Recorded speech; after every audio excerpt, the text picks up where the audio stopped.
Moi également, je vais me présenter. Je suis Dylan Nofole. Je suis coordonnateur d'une start-up, la Start-up Academy de la ville de Douala. Par ailleurs, je suis vendeur. Donc au quotidien, ce que je fais, c'est que je vends, que ce soit me vendre personnellement, que ce soit vendre les produits, les services de la maison et toute autre chose que je peux vendre. Donc moi, ma profession principale, c'est vendeur. Et depuis que je suis né, j'ai envie de dire, je suis vendeur. Le thème d'aujourd'hui, je sais que beaucoup de personnes se disent 10 ans d'expérience. Lui-même, il a quel âge? Qui veut connaître mon âge? Ah bon? Non, ce n'est pas aujourd'hui que vous allez connaître mon âge. Mais en réalité, moi, je viens d'une famille commerçante. Tout le monde chez nous vend. Et mon grand frère, là, il peut témoigner. Ma mère vend, mon père vend, tous mes grands frères vendent, ma grande sœur a vendu. Ce qui fait en sorte qu'au quotidien, j'ai pu non seulement observer ce qu'ils faisaient, mais moi également, je me suis plongé dans le moule et j'ai commencé à vendre très tôt. À l'école primaire, je commençais déjà à vendre. Ce qui fait qu'aujourd'hui, si vous voyez l'école primaire, tout le parcours, vous voyez le secondaire, tout le parcours, vous voyez l'université, les 3 ans d'université, ça fait que j'ai plus de 10 ans dans la vente. Donc le thème que j'ai choisi, ce n'est pas au hasard. C'est parce que j'ai qualité à en parler. C'est parce que j'ai vécu des expériences que j'estime qu'il faut que je partage afin que d'autres personnes puissent bénéficier de cette expertise-là.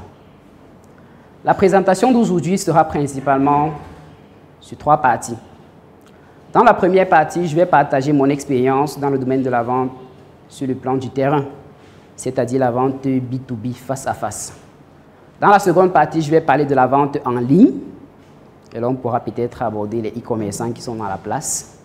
Et enfin, dans la troisième partie, ce sera plus une synthèse dans laquelle je vais donner mes recommandations.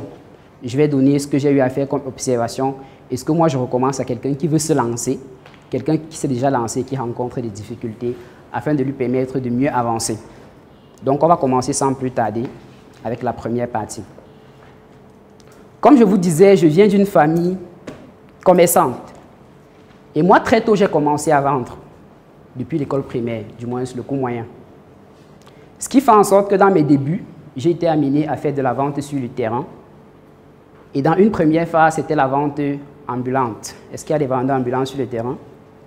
Un chapeau à vous qui marchez sur le soleil, ça va aller. Ce n'est que le début. Donc moi, j'ai fait la vente ambulante pendant plusieurs années. Et durant ces années, il y a des expériences qui m'ont assez marqué. Il y a des expériences que j'estime être capable de pouvoir partager afin d'éviter à d'autres personnes de pouvoir faire les mêmes erreurs que j'ai commises, également de progresser beaucoup plus vite. Je me rappelle par exemple d'une expérience lorsque je vendais les ignames, parce que j'ai vendu beaucoup de choses. Et comme nous on vient de l'Ouest, il y a toujours les produits qui viennent de l'Ouest qu'il faut parfois commercialiser, comme les ignames, les avocats et tout ce qui va avec. Donc moi, lorsque je vendais les ignames, un jour je me suis fait arnaquer ou alors voler. Ça a d'ailleurs fait l'objet d'un post que j'ai posté sur la page du CNIC.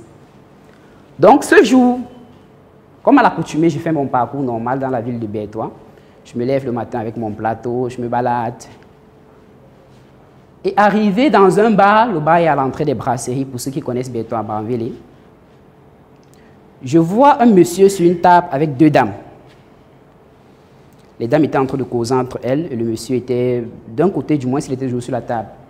Le monsieur donc m'interpelle et il me dit « Combien coûtent tes ignames ?» Naturellement, je lui présente les ignames, je lui dis « Il y a 200, il y a 300, ainsi de suite. » Il me dit « Fais-moi une igname de 200. » Je suis en train de lui faire l'igname. Ensuite, il me dit « J'aurai 2000. » Je dis « Ok, il n'y a pas de souci, j'aurai la monnaie. » Il me dit « Donne-moi d'abord 1800, je vais rapidement gérer un truc avec le barman, ensuite je reviens. » Comme moi j'ai vu d'avoir les 2 filles avec lui, je savais qu'ils étaient ensemble forcément. Et l'autre chose, c'est qu'il entrait toujours dans le bar, donc forcément j'allais le voir ressortir. Je lui donne 1800, c'est comme ça qu'il se lève, il part. Je reste, je finis de faire l'igname, je le découpe, je le conditionne. J'attends 5 minutes, personne ne revient, 10 minutes, personne ne revient. À un moment, je demande aux filles, mais votre ami là, il est où? Elles disent, quel ami? Il dit que quel ami, comment? Je vous ai trouvé sur la table avec monsieur, non? Elle dit qu'on partageait juste la table. Il dit, vous partagez la table comment? Vous n'êtes pas venus ensemble? Elle dit que non, on ne le connaît pas. Bon, je me suis dit qu'il est peut-être au bar. Je rentre donc dans le bar. Je le cherche partout. Je ne le vois pas. On me fait comprendre qu'il y a une porte arrière derrière le bar, qu'il est sorti par là-bas.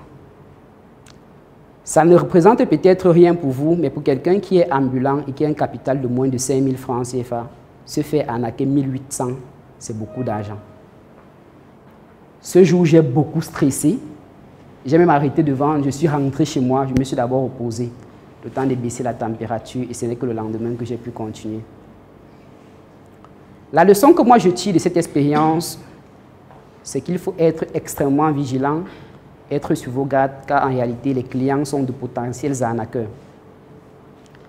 Dans le contexte du commerce, généralement, on voit plus les vendeurs qui sont des voleurs, qui sont des bandits, qui veulent arnaquer leurs clients en vendant peut-être les faux produits, les faux services. Mais en réalité, même vos propres clients veulent vous voler. Même vos clients veulent vous arnaquer. Et si vous n'êtes pas prudent, vous allez tomber dans le piège. Et ça tombe généralement sur les vendeurs ambulants. Généralement. C'est-à-dire, on t'interpelle, on prend ton produit. Soit ils sont nombreux, ils ne payent même pas. Ou alors, il prend et il disparaît dans la nature et là, tu ne peux plus le retrouver. Donc ça, c'est une expérience qui m'a énormément marqué et que je ne peux jamais oublier ça aujourd'hui. Aujourd'hui, si quelqu'un veut mon produit, mon service, il paye d'abord. Ensuite, je rembourse. Il n'y a pas remboursement avant paiement. Le remboursement sur le paiement, naturellement. Donc ça, c'est la première expérience que moi, j'ai vécue. Et depuis ce jour, je suis devenu énormément méfiant en ce qui concerne la vente, en ce qui concerne tous les clients que j'ai en face de moi, car ils peuvent être de potentiels arnaqueurs.